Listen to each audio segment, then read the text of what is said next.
The ground is shaking.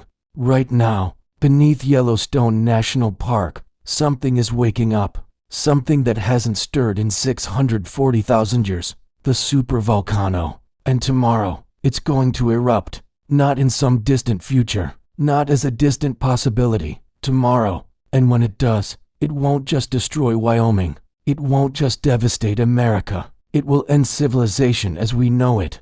You have less than 24 hours.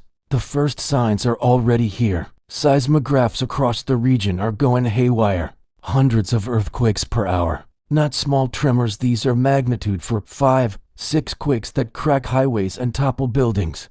Park rangers evacuate tourists from Old Faithful. But it's already too late. The geyser isn't behaving normally. The water is boiling hotter than ever recorded. Steam vents that were dormant for decades suddenly roar to life. The ground itself is rising. Satellite data shows the caldera has lifted 15 feet in the past week. 15 feet of solid rock pushed upward by something beneath. By magma. By pressure that has been building for over 500,000 years. And it's about to release. Scientists at the Yellowstone Volcano Observatory know what's coming. They've known for hours, maybe days. But what can they say? How do you tell 330 million Americans that their country is about to be destroyed? How do you evacuate half a continent with 24 hours notice? You can't. So people go about their lives. They work. They shop. They argue about politics and sports. They have no idea that tomorrow, none of it will matter. The eruption begins at 3:47 a.m. Mountain Time. Most people are asleep. They won't wake up. The initial explosion is beyond comprehension. The entire caldera, an area of 1,500 square miles, lifts into the air and detonates. Not like a volcano in Hawaii with flowing lava. Not like Mount St. Helens with a directed blast. This is different. This is the Earth's crust being torn apart. The explosion is heard 1,000 miles away. In Denver, people wake to a sound like the world ending. Because it is. Windows shatter from the sonic boom. Car alarms scream. The sky lights up not with dawn, but with the glow of superheated rock being ejected into the stratosphere. The mushroom cloud rises faster than any nuclear explosion. 10 miles high in minutes. 20 miles. 30. It punches through the atmosphere itself. From space, satellites capture the moment, a blooming flower of ash and smoke expanding over the American West.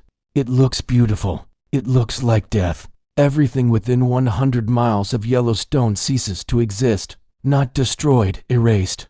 Idaho Falls, Bozeman, parts of Montana and Wyoming gone in the first 5 minutes. Not from lava, from the pyroclastic flows. Superheated gas and rock moving at 450 miles per hour. Faster than any evacuation.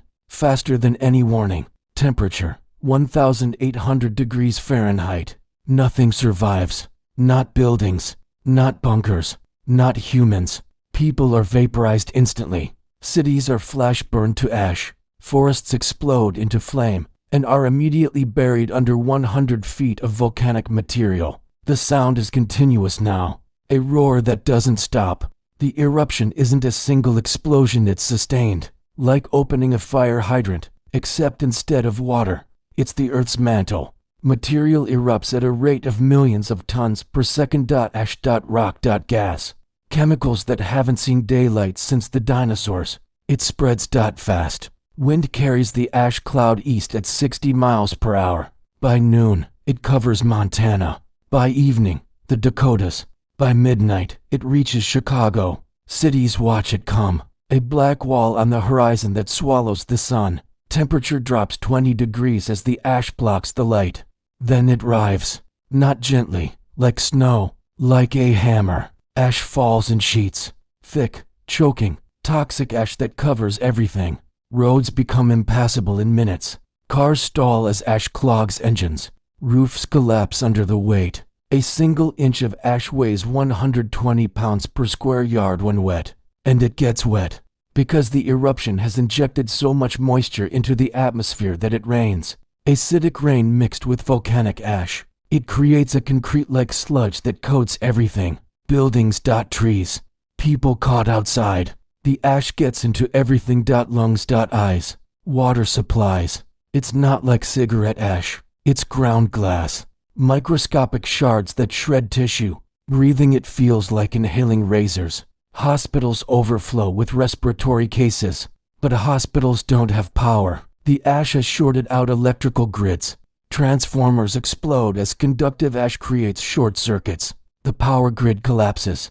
First regionally, then nationally. Modern civilization runs on electricity. Without it, everything stops. No lights. No heat. No refrigeration. No internet. No communication. Cell towers die. The internet backbone fails. Suddenly, America is dark and silent and cut off from the world. 3 days after the eruption, the ash has covered 1,000 miles in every direction. The entire Midwest is buried under 6 inches to 3 feet of ash. Crops are destroyed. Corn, wheat, soybeans. The breadbasket of America gone in 72 hours. Livestock die by the millions. Cattle suffocate. Their lungs fill with ash. Those that survive have nothing to eat. Grass is buried. Water is contaminated. Farmers shoot their animals rather than watch them suffer. It's mercy, but it means no food. America feeds itself and much of the world. With the Midwest destroyed, there's no harvest this year, or next year, or the year after. The soil is poisoned. Volcanic ash is toxic. It will take decades to recover, if it ever does. Cities begin to starve within a week. Grocery stores empty in days. Supply chains have collapsed. Trucks can't drive through ash-covered roads. Trains derail. Airports are closed. Ash destroys jet engines. There's no way to move food from coastal ports to inland cities. Martial law is declared, but there aren't enough troops to enforce it. The military is overwhelmed. Millions of refugees flee eastward. They crowd highways in cars that break down. They walk when the cars stop. They're trying to escape the ash, trying to reach areas with clean air and water. But there are too many people and not enough resources. Refugee camps spring up, but they're disasters. No sanitation, no medicine. Disease spreads. Cholera. Typhoid. Respiratory infections that turn into pneumonia because everyone's lungs are damaged from ash. Thousands die daily. The coasts aren't safe either. Ships arrive from Europe and Asia carrying food aid. But it's not enough. You can't feed 200 million displaced people with cargo ships. Rationing begins. Then food riots. Then violence. Society breaks down not from the volcano, but from what comes after. From hunger. From desperation. From the realization that help isn't coming. Because there is no help. This isn't a hurricane where neighboring states send aid. This is continental-scale destruction. And it gets worse. The ash in the stratosphere is spreading globally. Within 2 weeks, it's circling the planet. Sunrise and sunset turn blood red as particles scatter light. It's beautiful and terrible, because that ash is blocking sunlight. Global temperatures drop, first by 2 degrees, then 5. Then 10. It's called a volcanic winter. The last time this happened when Mount Tambora erupted in 1815. It caused the year without a summer. Crops failed worldwide. Famine killed millions. But Tambora was tiny compared to Yellowstone. This will be worse, much worse. Growing seasons collapse globally, not just in America, everywhere. Russia's wheat harvest fails. India's monsoons disrupted. China's rice paddies freeze. Within 6 months, global food production drops 75%.